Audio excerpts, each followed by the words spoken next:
What's coming up on your Well, I'm side? going to be speaking about food and, to be specific, Trinidad Yes. and Tobago Restaurant Week. I'm going to be speaking with the founder, Shira Mohammed, and I'm really excited to find out what TT Restaurant Week is going to be all about, especially considering current circumstances and how it's going to move forward. Good morning, Shira. Morning, morning. How are you? I'm doing great. Thank you for joining us this morning. My pleasure. Now, for those who may not know, tell us what the premise of Trinidad and Tobago Restaurant Week is about. Well, Restaurant Week generally, we're actually now ninth year. So the first previous Okay. 8 years, Restaurant Week was really all about going out to restaurants, dining in at restaurants, and enjoying a lovely experience. Restaurant Week is really about the experience, not just about the food, but also the atmosphere, the ambience, dining out with friends, having a great time, having some good laughs and some good conversation over a fantastic meal. This year, however, of course, we're not allowed to dine at restaurants, but Right. we're hoping to have the same sort of um, experiences, uh, where people could actually use their imagination and create an ambience or an atmosphere where they can order the food from the restaurants, have it either delivered or pick up, and set their own ambience. So whether it is on the back of a pickup truck parked up, at the top of Chancellor overlooking the city, Right. or whether it is a backyard picnic, or whether it is a lovely meal, a date night, at home with candles, in your kitchen, So we're hoping that everyone this year could find a way to create their own atmosphere with the same fantastic deals that restaurants have to offer. You know, Shira, the only constant in this life is change, and and the means by which to, well, accept change is to adapt. Aside from what you've mentioned, how has Trinidad and Tobago Restaurant Week adapted to the current circumstances we're in? Well, it was actually very risky, and we did think about it long and hard before deciding to continue.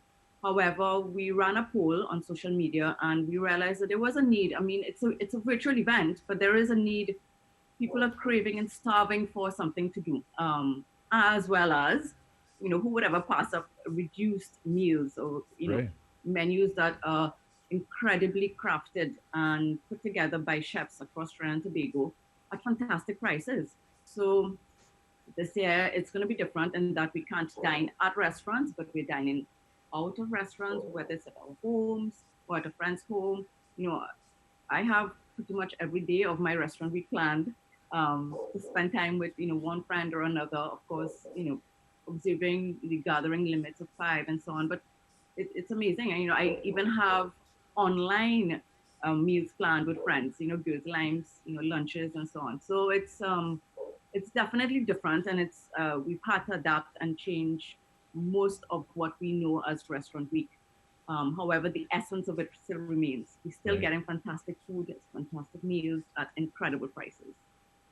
Which is a benefit. And tell us a little bit about the benefits it would pose toward, well, not only the people who would participate to dine, but the restaurants themselves.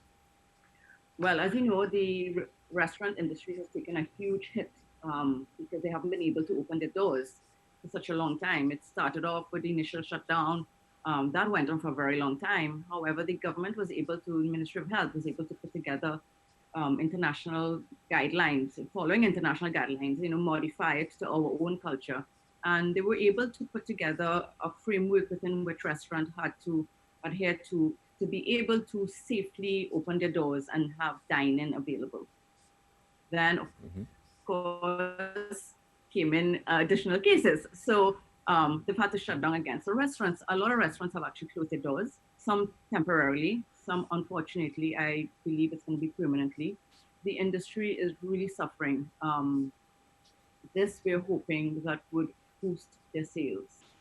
So not only from a diner's point of view, but restaurant owners are really looking forward to participation from um, our foodies across Trinidad and Tobago. And believe you me, there are a lot of foodies in Trinidad and Tobago. Trust me, I know. So, restaurants are really hoping that they do come out and support the event. Actually, not really support the event, but take advantage of it, because that is exactly what it is. Restaurants have actually slashed the prices. So not only are they offering, fantastic meals, but they're also at a reduced cost.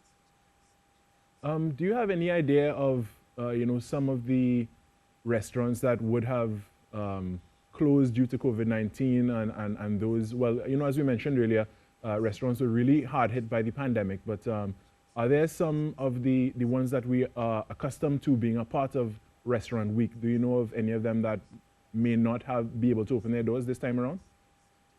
Well, it's still difficult to tell, right? Because we're uncertain when doors will open back up. So only at that point in time, we will know for sure whether or not all these fantastic restaurants are able to open back their doors. I sincerely hope they do. And, and they're just kind of in hibernation at this point in time. So that's a tricky question to answer. Right. I'm uncertain to say which will and which will not. Most of our restaurants, I would say about 90% of our restaurants, I believe are going to survive. However, this is a huge blow for the industry. It's really, really difficult. Restaurants are like corporate organizations. They have staff, and the staff they have families, and they haven't worked for a very long time. So Right. it's a little deeper than just restaurant open their doors. It's really how the shutdown has affected all of the employees, and and the chain of suppliers and so on that furnish these restaurants. So it's a little difficult. Yeah, it really is difficult. Considering the lessons that you would have learned in doing this format of Trinidad and Tobago Restaurant Week, do you think you would hybridize future iterations of the celebration? Oh, definitely. Actually, we're really excited to see how well this does, simply because of that same reason. In the past, we did not encourage takeaways because the experience is really in at the restaurant. Right. But of course, change is the only constant, and evolution. We need to evolve, and therefore, we do hope that next year, once this goes well, we do hope to have a hybrid of both, where people can create their own experiences or just go into a restaurant and be, totally looked after and cared for. No dishes to wash. Right, and again, well, we want to know how we're going to access Trinidad and Tobago Restaurant Week this year. So tell us about how do we gain access? How do we participate in Trinidad and Tobago Restaurant Week? So pretty much it's the same as you would on normal years. However, we have restaurants who have partnered with different food delivery services. Some restaurants have their own food delivery service. So what the format is this year, you pretty much call, go online, go onto these food delivery service apps. You go through and browse all the menus, and then you select your menu and you place your order for either delivery or curbside pickup or just regular pickup. And you can preview all these menus on our social media page. So that is Trinidad and Tobago Restaurant Week, Facebook. You could view it on Instagram. We have a website as well, and we have a quite nifty mobile app where you can actually filter through menus and see who's offering fish, who's offering vegetarian, who's in your region, who's in San Fernando, who's, different locations. So, and what I really want to encourage is that sometimes we know of friends, or we have friends and family who we know can't afford, especially now, to take part in these fantastic offerings. So, it's perfectly fine to call a restaurant and say, hey, I'd like to place an order for, and give the person's name and their address, and then boom, surprise, food arrives at the door. Right, that So would be it wonderful. really is very much online and via telephone. And with that, well, we look forward to this installment of Trinidad and Tobago Restaurant Week. And again, we're going to put up the information on the screen so everybody knows which social media platforms and websites to check out. But I want to thank you so much, Shaira Mohammed, founder of TTRW, for joining us this morning. Thank you very much for having me. Look forward to eating some delicious food. All right. We all are.